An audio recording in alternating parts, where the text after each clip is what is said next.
என்ன குழி தெரியுமா? இந்த கட்சி கொடியை நட்டுறதுக்கு ஏதோ பெரிய கம்பம் நட்டுறதுக்காண்டி டக்கரை கொண்டு வந்து ஒரு மிஷினு வச்சு இறக்குனாங்க.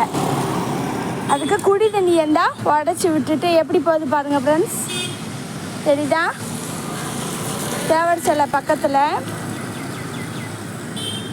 குடிக்கிற தண்ணி உடச்சி விட்டுட்டு அறம் இல்லாமல் ஓடியே போயிட்டாங்க.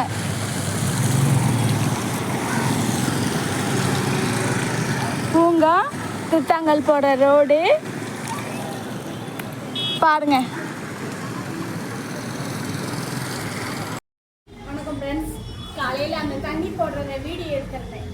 அது எதனால என்னன்னு பார்த்தீங்களா, ஓட்டுக்கு மீட்டிங்க்கு வர்றதுக்காண்டி இந்த கொடி நட்டுறதுக்கு பெரிய கம்பம் நாங்கள் நட போகிறோன்னு சொல்லிட்டு மிஷினை கொண்டுட்டு வந்து அதில் ஓட்டு போடன்னு போட்டு தண்ணி குழாயை உடச்சி விட்டுட்டாங்க. குடி தண்ணி நல்ல தண்ணி இத்தனைக்கும் அது அவன் இந்த வெயிலில் தண்ணி இல்லாமல் என்னெல்லாம் பாடுபடுறோம். இங்கே தண்ணி குழாய் போகுமா, தண்ணி இருக்குதா, இதையே அவங்க செக் பண்ணவே இல்லை. அதை சரியாக கவனிக்கவும் இல்லை.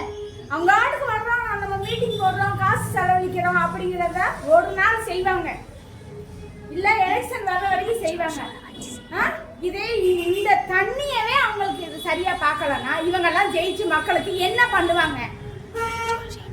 அடுத்த எலெக்ஷனுக்கு அதே மாதிரியே இதே மாதிரி வந்து கும்பிட்டு ஐயா ஓட்டு போடுங்க, நாங்கள் இதை பண்ணுறோம் அது பண்ணுறோன்னு ஒரு மாதத்துக்கு செய்வாங்க. அதுக்கப்புறம் நல்லா மக்களே முழிச்சுக்கோங்க. ஃபர்ஸ்ட் நம்மளுக்கு தாக்கத்துக்கு தண்ணி வேணும், சரியா? இந்த தண்ணியவே அவங்க உடைக்க விட்டு இப்படி வெள்ளமா போச்சு. பார்ப்பீங்க வீடியோவில், இதெல்லாம் பாருங்க. நீங்கள் அதை நீங்களே பாருங்க.